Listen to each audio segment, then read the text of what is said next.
Oh, I like this beat. I haven't heard this in a long time. With the little whistle.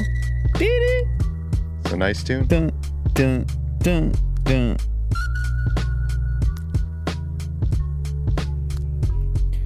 All right, Will, what do you got for me today, sir? Let's see here. Oh, yeah, this. Yeah. That's kind of... We haven't talked about Elon Musk in a while, and he had a pretty hot tweet today. Mm-hmm. A heat tweet. Hot tweet. Hot take. So I noticed that it was actually kind of part of a series. Man, this even took off further since it was posted. That has 110,000 likes. Just 3 hours ago. Jeez Louise. And 11,000 retweets. And wait a second. See, these stats, this is what bugs me about Twitter. The stats change once you clicked on it. Yes. Anyway, it doesn't matter. It's got a lot of action on it. It says Apple App Store fees are a de facto global tax on the internet. Epic is right. Just straight for the jugular. Mm-hmm. Holy moly. There's no nuance in that tweet. He's just straight up. This got picked up by the Apple news sites, as it would, because Elon's an influential guy, 50 million followers, got a little car company, and appears to be really solidly on Epic's side. And that matters because, this is an ongoing battle. And there's potential influence that takes place here. Of course, there's still a court case and everything going on. But what I noticed was that maybe there could be some harboring of some resentment in general. I mean, I'm just speculating, right? I don't know. I don't talk to these people, Will. Yeah. I come over here. Mm-hmm. This is an empty coffee cup. It sure is. This is a OnePlus Nord 2. I'm just touching things that are on the table, and I just got this iPad here to pretend that I'm working. Mm-hmm. Just the prop. But you've heard this story in the past that Elon has tried to get in touch with Tim Cook and has never gotten a response, which that can turn people sideways. They don't. I personally don't think it's that big of a deal. I just think sometimes that's the way it goes. But there was this post by Mark Gurman, and he was, I guess it was a piece of a book. The Wall Street Journal reporter Tim Higgins, is that right? Yeah, what was the name of the book? Power Play? Upcoming book, Power Play. Tesla, Elon Musk, and the Bet of the Century by Wall Street Journal reporter Tim Higgins. This is the name of the book. Anyway, in the book, it says that Apple CEO Tim Cook called Musk to propose acquiring the electric car maker, which was struggling financially. This never happened, according to Elon. Mm-hmm. And in the past, he's already talked about this. He says this never happened. I tried to get in touch with Tim about potentially acquiring Tesla, and he never got back to me. And I never spoke to him. So he's saying this thing is flipped, but he's already spoke on it in the past. So why feel a need to update unless you still, maybe you just want to clarify. Or maybe you are still thinking about how things didn't go the way you wanted, or maybe you're trying to rub it in. And here's the reason I say that. It's because if you click the X button right there, you'll see the reply from Elon to this post from Mark Gurman, or this quote from this book. You got to scroll down a little bit. Wait a second. No, you don't. Where's his reply? Just go to Elon's tweets and replies. Oh. Yeah, you're out of control here. There you go. He says, Cook and I have never spoken or written. This is today. This is just moments before the hot tweet about Epic being right. He says, Cook and I have never spoken or written to each other, ever. There was a point where I requested to meet with Cook to talk about Apple buying Tesla. There were no conditions of acquisition proposed whatsoever. Okay, fine. We're fine here. You have now clarified. But this next line, to me, is an indication of the position. Trouble in the waters. This is the position here. This is the personal element because we're all humans here. Even Elon Musk, believe it or not. He goes, he refused to meet. Tesla was worth about 6% of today's value. So that's we're people. We're people. We're all people. You're a person, Will. I don't know if you knew that. With emotions. Exactly. And you sit there and you say to yourself, why do you need that line? I mean, I guess it's context. I guess it's important. It helps add some texture. But what it really says is he's an idiot. It really says, yeah, you could have Tesla for 6 cents on the dollar. Timmy. And you didn't take my call. Yeah. And I was ready for that. Now, would that have been what had happened? Or is this a hindsight situation where, maybe Elon would have drove a hard bargain had the conversation ever came to be? Mm-hmm. But either way, for me, those two tweets coming in succession leads me to believe that he's looking a little closer at Apple right now and not feeling all too favorable.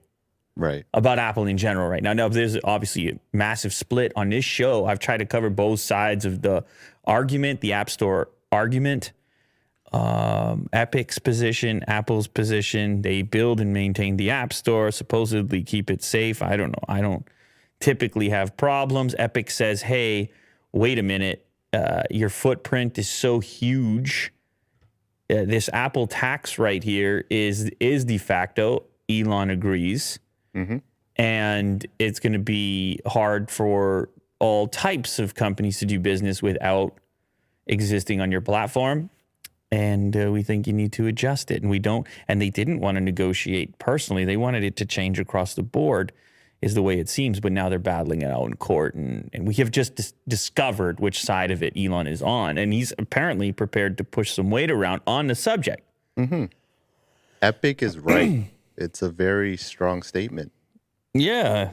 I mean, and the public sentiment matters here because both these companies are still actively trying to sell you something. Yes. Apple is still... Even Elon.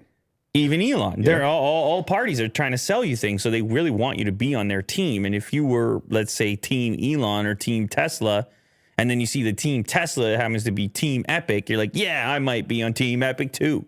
And I don't want that iPhone anymore. Or vice versa. You could say, sick of your stuff, Elon, like happened with crypto. And so if you're an Apple fan, you'd be like, Elon, you're out of touch. You don't understand the complexity here.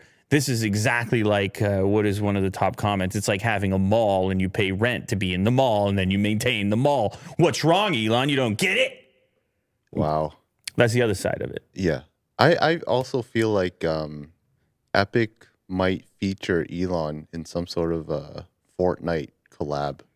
Wait a second. In the future. Do they work together in any way? No. With you're sure with the engine there? With the engine? Unreal? They don't. None of that is in their car interface in any way. No. Not their UI. Willy do, ladies and gentlemen. Well, Epic is working with more and more automotive brands. Sure. Yeah. So they're creating a framework. Willy do. Their infotainment system. Willy but do. It'll be nice to maybe see a Cybertruck in Fortnite, or Elon as some sort of boss or something. I don't know. Yeah, it's always been a thing that I've noticed as far as Tesla goes. Obviously there's Google services and things. You have Google Maps in there, but it has never had things like Android Auto or Apple CarPlay. There's never been that interactivity. Right, yeah. And kind of a reluctance to... They might have something, some sort of collaboration back there. Like, isn't he, as far as billionaires go, it seems... Well, I guess none of these billionaires really get along all that well. They all kind of are infringing on one... They're all competing. It's hard to tell. Sure, yeah. But as far as billionaires go, he seems to be... I guess he's friends with Branson. I saw a photo of that. And a long time ago he met with Bezos. But how do you feel about the fact that him and Tim Cook never spoke? Do you feel like that is a thing they should do or need to do, or they should leave it that way? I feel like they should have. Mm-hmm. These are like the titans of industry. Like they can both in tech. affect some pretty massive change, and if they could somehow work together, but it's interesting. They haven't crossed paths because they also don't currently have products that are overlapping. So from that sense, it could not yet. What do you know, Will? Didn't Tesla have like a battery pack for charging phones? I mean, there's a crossover there. No. It's obviously the fact that Apple is probably going to do a car. That's the key. Thing there. But anyway, on to the next one. What do you got next? All right. Thanks to today's sponsor, Purple. Maybe you've heard of these guys. They got all kinds of special technology inside the mattress. Sleep is important, Will, and sometimes it can be hard to get that sleep, especially this time of year. It could be because it's a little warmer than usual out. There could be nocturnal animals that you are having to listen to this time of year, raccoons and such. I don't know. I'm one myself. You might be one yourself. That's right. They keep you up, and then you stay up, and then you change your whole habit. Well, you don't need to be doing that because you could upgrade your stuff here. It could be the Purple mattress, or it could be the Purple pillow as well, which they're going to be sending us so we can examine their grid technology. That's because only Purple mattresses have the grid. It is a unique ventilated design that allows air to flow through to help you sleep cool. That's a problem I have, man. I can't be hot. I can't get that good night's sleep if I'm too hot. I can't do it. Yeah, I'm excited for this one.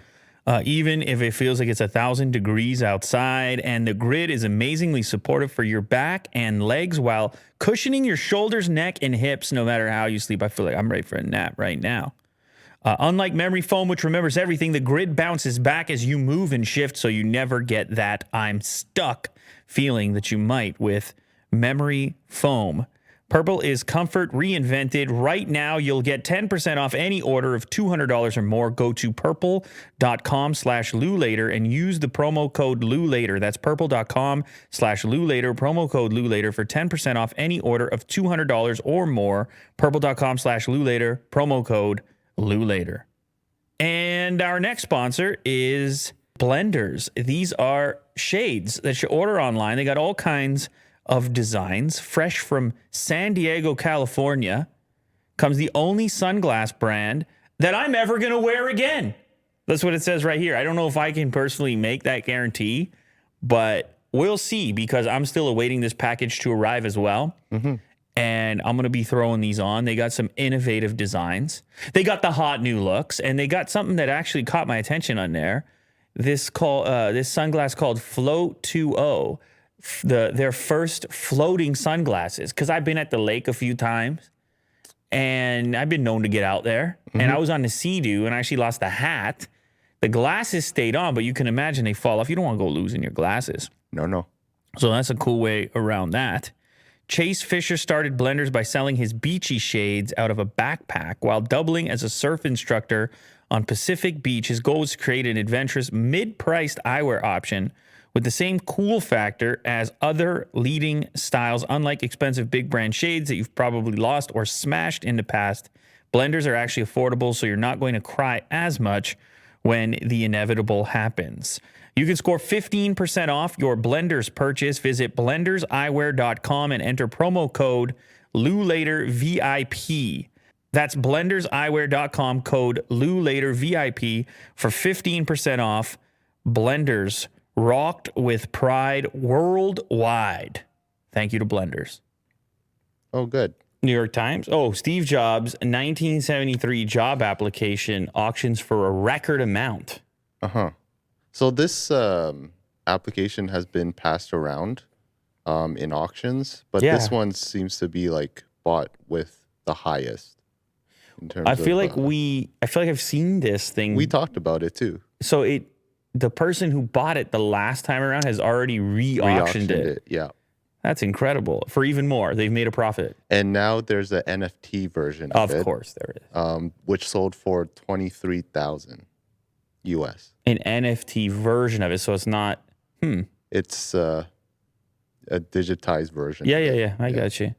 So he paid $222,000 and has already flipped it for $343. Mm-hmm. The latest auction took place online, closed Wednesday, July 28th. Jobs filled out the one-page application by hand when he was 18 years old, 3 years before he co-founded Apple with friend Steve Wozniak and tech businessman Ronald Wayne. The position that he was seeking isn't shown on the form, but considering what he went on to do and the fact that the application lists electronics tech and design engineer as special abilities and interests along with computer and calculator for experience, we can assume it was tech-related job that he was applying for. It's filled out in pen. Look at the writing as well. Is that cursive? Yes, it's cursive. That's incredible. A rarity nowadays. That's incredible. Cool. It's a lot of money for a piece of paper, but hey, man, there's never going to be another one. Not quite like that, right? Yeah. So, did you hear about this? We talked about it, right? Smartphone for Snapdragon insiders. This is the Qualcomm phone. You can pre-order it now. 1,500 bigs? Yeah. What do you think? That's a couple of dollars, man. So hang on a second. You're acting like I'm supposed to know about this. You're acting like I have a tech channel on YouTube that I've been doing for a decade. No, I do vaguely remember this. Yeah. So it's to their spec. It's like almost like when Google had the Nexus program. This is Qualcomm's ideal setup. Yeah, where they would call the shots, and I'm guessing Asus is the manufacturer. Right. Well, you're not guessing. It's on their store there. Yeah. So no guess necessary. Touche. Okay, 6.7-inch display, 7.8, which is going to be 2448 by 1080, 144 hertz. So it's the gaming phone, Samsung AMOLED. Mm-hmm. So they're taking the ROG 5, is it? Is the latest one? Mm-hmm. ROG Phone 5? Anyway, whatever. They're taking the latest ROG phone and stripping the gaming styling out of it, but the spec looks the same, 144 hertz, 16 gigs of RAM, the Snapdragon 888, 512 storage, Sony IMX 686 sensor, ultra wide with the IMX 363. So is the software going to be different as well? That's what I'm trying to figure out. I don't think so. I think Qualcomm just decided to make their own phone. This is very interesting. Pre-order ends in 28 days. It comes with those buds, those earbuds, and it's got this nice kind of dark blue to it. Now, the fingerprint scanner on the rear there, that's not on the gaming phone. No. So there are some hardware changes here. Does it have that big Snapdragon logo on the back? That's a bit much, no? Well, they got to advertise somehow. This is, I am very interested. We should check it out. Quite captivated. For the price, I definitely think it's not a competition. I just think it's just so outrageous. I'm so curious what they think they're going to do here as far as volume is concerned. Are they trying to make like 1,000 of these and that's it? Is it the Snapdragon Insider phone? Very cool. All right. Send us one, Qualcomm. I need to know more here. Huawei launches new smartphones without 5G as U.S. sanctions and chip shortage bite. Mm-hmm. So, I mean, of course, we know that they've had trouble securing components because of these sanctions, but they were like this 5G leader. Huawei on Thursday launched its new P50 and P50 Pro smartphones without support for super fast 5G internet. What? 5G phones are beyond our reach due to U.S. trade restrictions. Huawei's Richard Yu said. What? Yeah, it's unfortunate because it seems like a powerhouse of a phone too. The Chinese tech giant grapples with both U.S. sanctions and a global chip shortage. Okay, so that might be some contributing element. The company's launching two models, the P50 and the more expensive P50 Pro. And obviously that's typically their flagship. This is the one with the huge stovetop camera cutouts. The two burners? on the back, 50 megapixel sensor, 40 megapixel monochrome lens, and a 13 megapixel super wide angle lens. Jeez. 64 megapixel telephoto capable of 3.5 times optical. Unbelievable. With Harmony OS, obviously. It will be coming with a 4G chipset from Qualcomm. I mean, how can you buy it? Especially, okay, let's say you're not going to get it. I mean, obviously, you're not going to get it in North America, but let's say you're in China and you're a Huawei fan and you've been buying their flagships for years, but the 5G penetration in China is massive. And they have the hardware to support 5G. Yeah, that's what I'm saying. Yeah.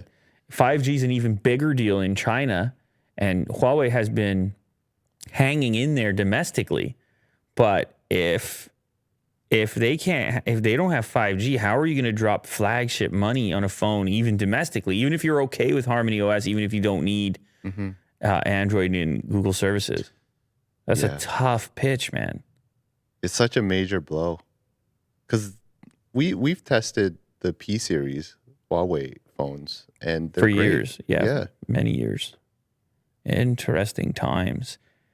I don't know. I don't know how this plays out. Did these sanctions expire at some point?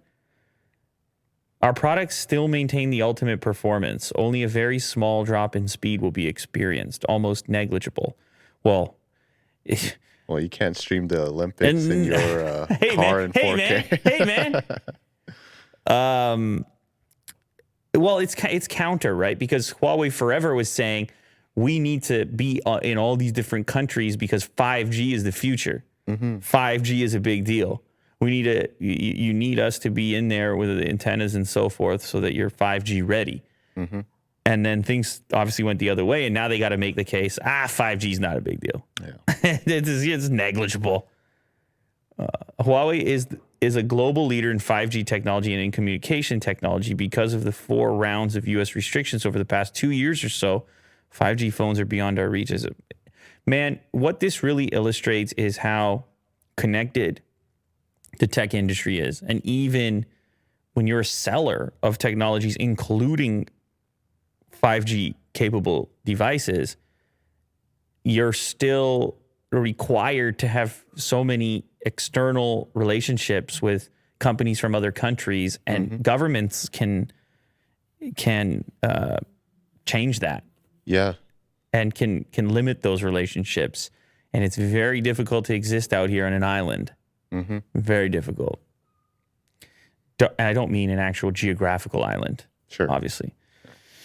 Dark mode might not be a silver bullet for improved battery life. This study suggests that you're only really saving plenty of power if you're switching from light mode at 100% brightness. I feel like this story is for you. Because I'm dark mode? No, you always like to put 100% brightness. Oh, yeah, I'm always 100% brightness. Yeah. Unless I'm in a pitch black room, then sure. I'm not at 100% brightness. So the best effect that dark mode is going to have is if you're at max brightness. Researchers found that switching to dark mode from low to mid brightness only yielded between 3 to 9% savings. Yeah, that's nothing. That's not worth it. I mean, you might like the look of dark mode, but efficiency is not going to be that great. You know, this show is dark mode as well. It is, yeah. You don't even need to switch into dark mode. You're saving a lot of money. If you like to watch full blast like I do, go for it, because this is tailor-made for your energy savings on dark. However, a new study by Purdue University researchers has shown that switching to dark mode might not make a big difference for power consumption with typical usage. Researchers looked at 6 apps: Calculator, Google Calendar, Google Maps, Google News, Google Phone, and YouTube, using their new tool called a per-frame OLED power profiler. Cool. The team found that many consumers use auto brightness settings, keeping the brightness around 30 to 40% when indoors. How dare you? But that's normal. How dare you? You got this beautiful OLED screen. And you're not even burning your own retinas. Yeah. Get out of here. So what's the effect if you are at high brightness? Okay, here we go. If you're at 100% brightness and you switch to dark mode, you could save 39 to 47% of battery. Yeah, So Lou. I'm a dark mode guy then. I need it because I'm always cooking the brightness, man. Yeah. I'm fully cooked on the brightness. If you're like that, then you better get that dark mode going. Listen, it looks great when it's 100% brightness, but save some battery. Honestly, it's probably worse for you in the long run too. Yeah, The I hear you. max brightness, especially like I said, if you don't have any ambient light. Uh-huh. But outdoors, you kind of need it at different times. So that's cool. Nice little study. Here's a sneak peek at the Ford F-150 Lightning's flashy dashboard screen and digital animations. Is this not something we saw in our video? Well, yeah, they're just really refining the whole battery distribution, letting the user know That's cool. how the power is distributed. So there's a couple animations here. I saw, so the one that you had at the top, we had Mo jumping in the bed to try to increase the weight, but it wasn't really that much. Yeah. We could see it fluctuating ever so slightly. So to see them put, I don't know, whatever that was, 3,000 pounds, that was cool. And also tow capacity as well. And So at least it gives the user like an understanding of where that power is being put into. Mm-hmm. So in here, it's the driving modes as well. So you can pick, and then it would show you like how much energy is going to get burned. Yep. Oh, and I like how when you change the big display, the theme also changes on the smaller display behind the steering wheel. That's cool. Mm-hmm. And this is hauling like a payload. Mm-hmm. Yeah, look at this, all the way up to 3,000 pounds over here. Yeah. And you see how your range obviously adjusts as you approach maximum capacity. Yeah, this is cool. Yeah. Maybe Epic's involved. Yeah, with Unreal. That's right. And this is the last one with the lights. Oh, that's cool. I don't think we saw that. I don't think I got to that point in the menu in the video. That's nice. Sometimes you hit a switch for a light and you're not sure. Like if you have, I like having physical switches for certain things. Yeah.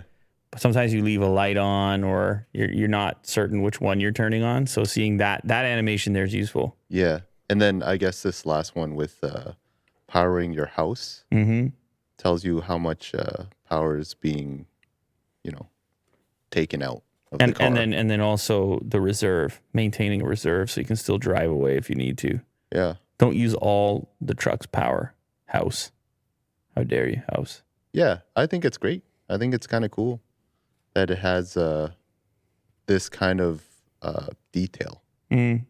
And it's in an aesthetic manner too. I'll tell you something since you brought up the F-150 Lightning. In my life, in my regular life, a lot of people ask me about this truck. Oh, yeah? Whether they saw the video or not, they say, what about the F-150 Lightning? Should I pick that up? I would say right now, and maybe because it was in the studio and it's not like we had a Cybertruck or the Hummer, which is coming. I'm sure we'll have it at some point, but I'm just saying it. I'm getting a lot of questions about the F-150 Lightning, whatever that means to you.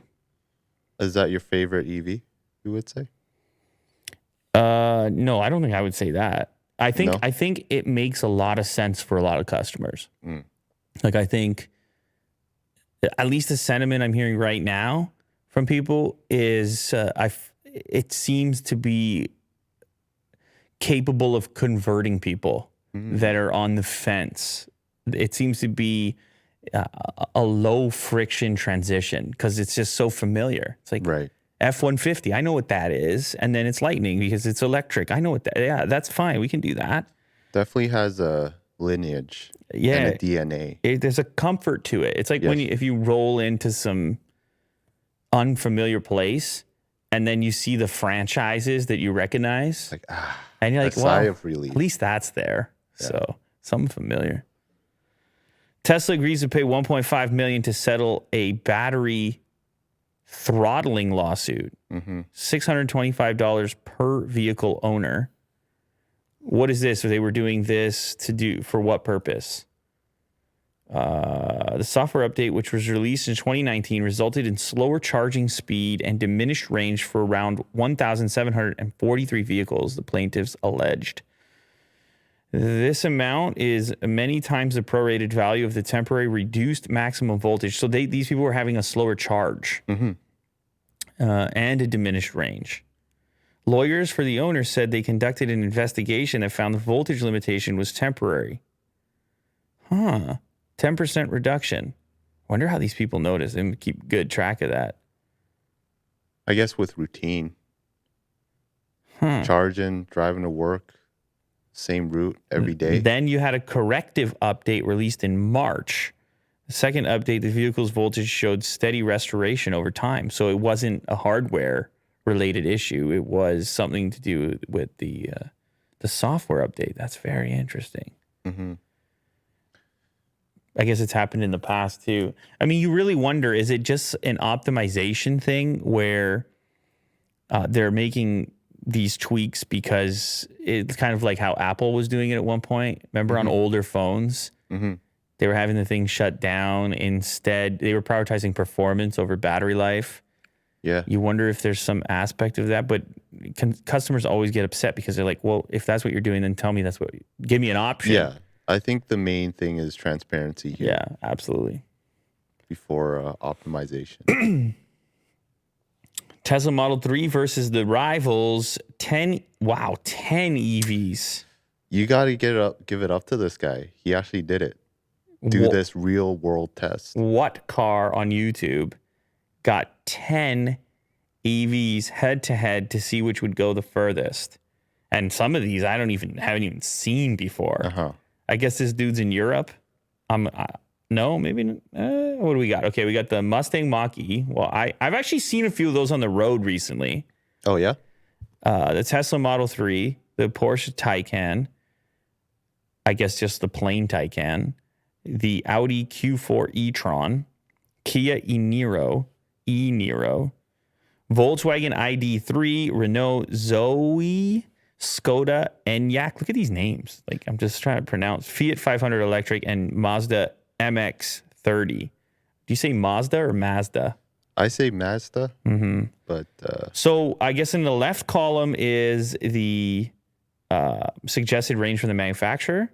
Yes. And then in the right column, he's going to find out. Now, why is it that he left out a Model S, which seems like an obvious one that you would have there?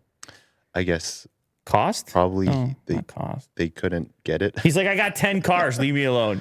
Yeah. I got 10 he cars. Tried his best, but the results are, I would say, pretty typical. Ooh, interesting. Okay, so the Mustang Mach-E claimed 379, but he ended up getting 302.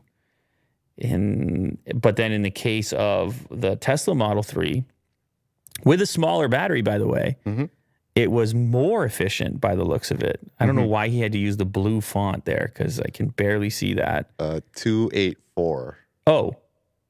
284.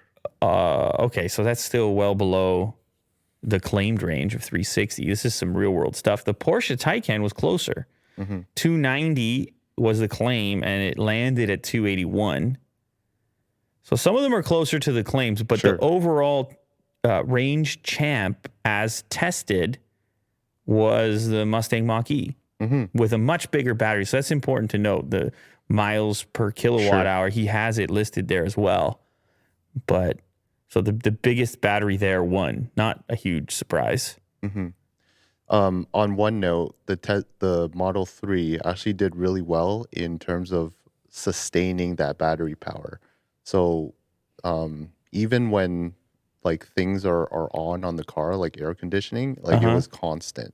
There was no like alert saying like, hey, you need to slow down on, some of these features, like turn them off kind of thing. Right.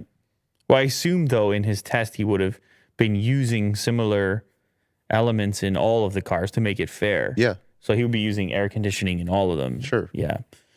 Yeah.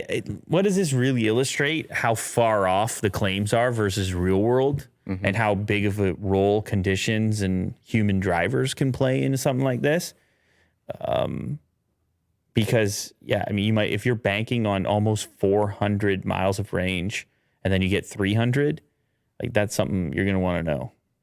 So PS5 gets high-speed M.2 SSD storage support in new beta system software. Oh, compatible drives need to meet stringent physical and technical guidelines for probably heat dissipation and performance to launch games and so on.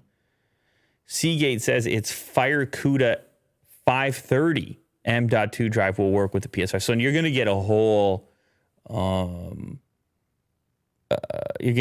bunch of manufacturers now making PlayStation 5 specific M.2s that so you don't, as a customer, don't have to wonder if yours is going to work or not. New PlayStation 5 system software rolling out in beta today unlocks the long-promised ability to expand the system's 667 gigs of usable internal storage using M.2 SSDs that fit certain technical and physical requirements listed on the new PlayStation support page. And new system software supports 22 millimeter wide M.2 drives using the PCIe Gen 4 standard, single or double-sided drives with storage sizes ranging from 250 gigabytes to 4 terabytes should work with the console. The drives are going to have a sequential read speed of at least 5,500 megabytes per second.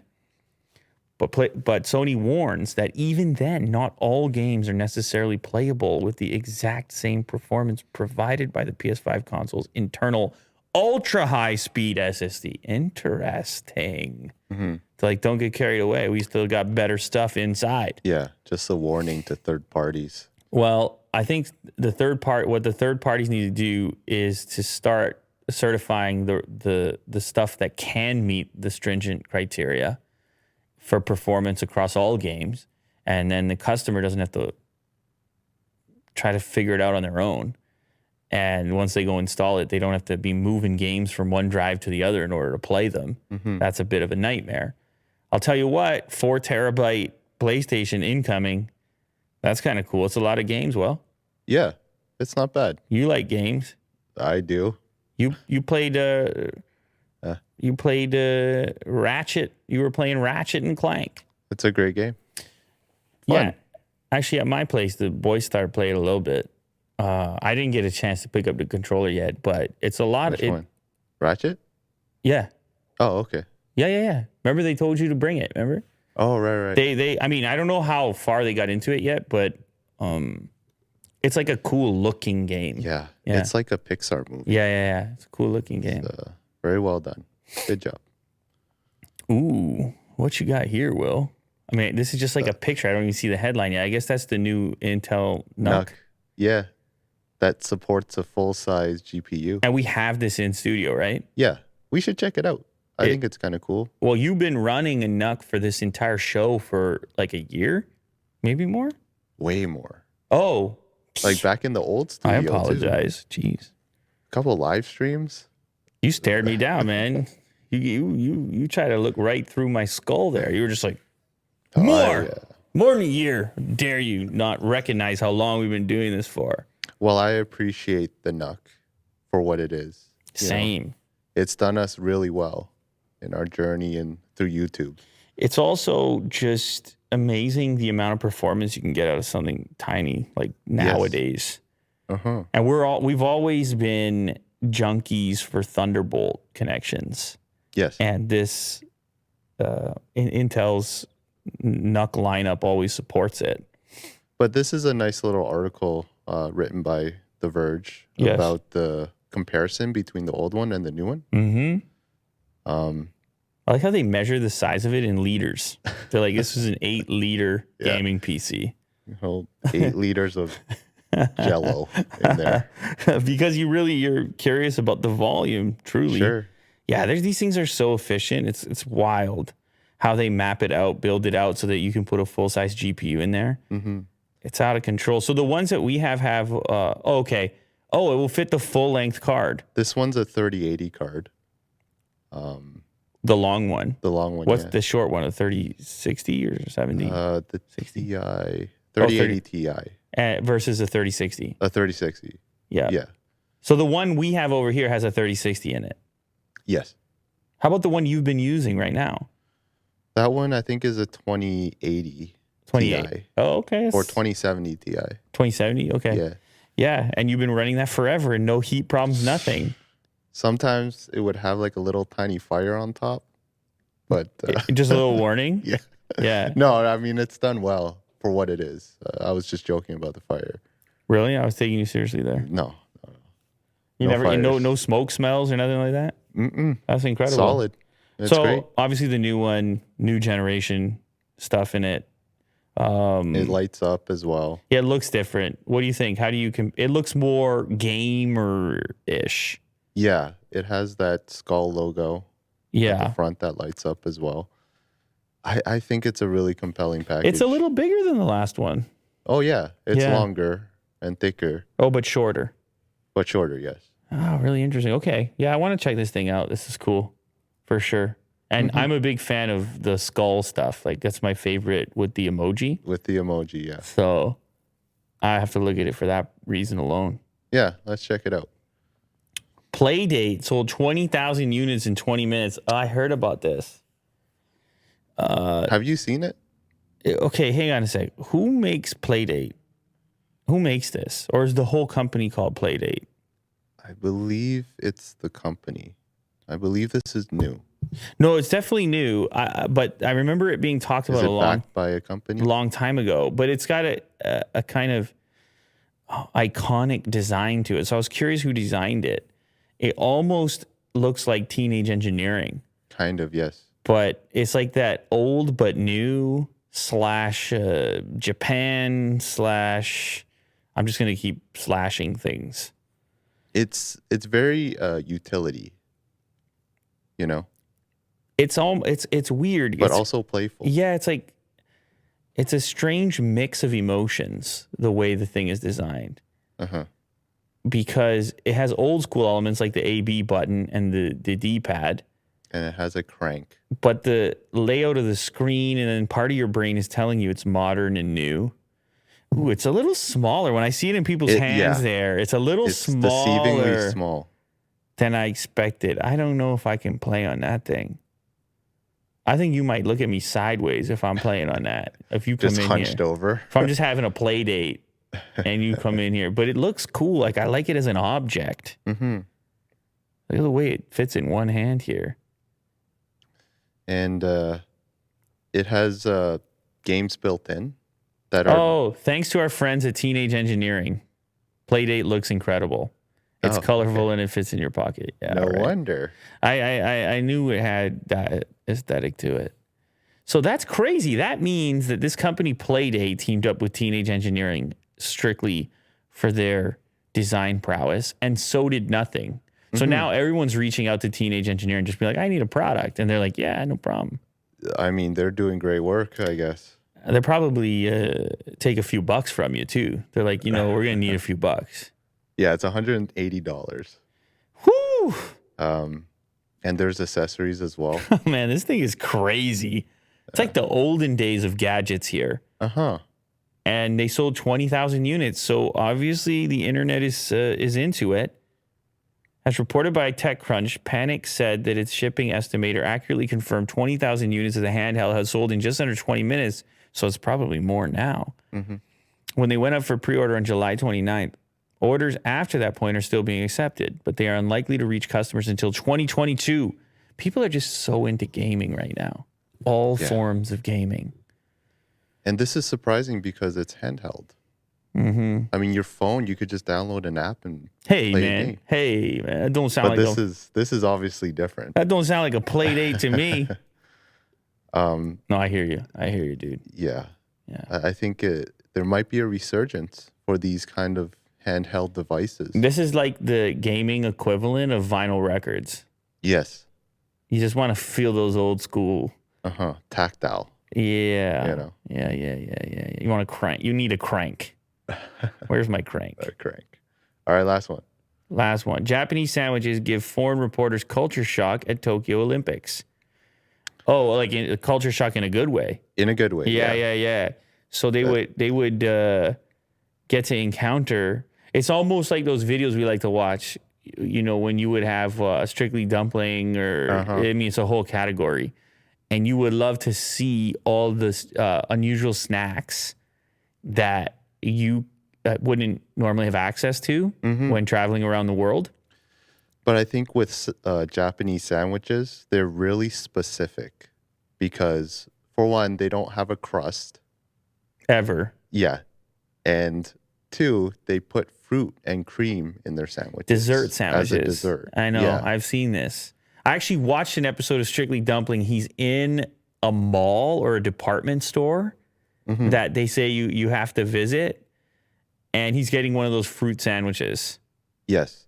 And it's very common for you to go to hit up like a 7-Eleven and just pick up a sandwich there. Yeah, and they course. have a variety of types.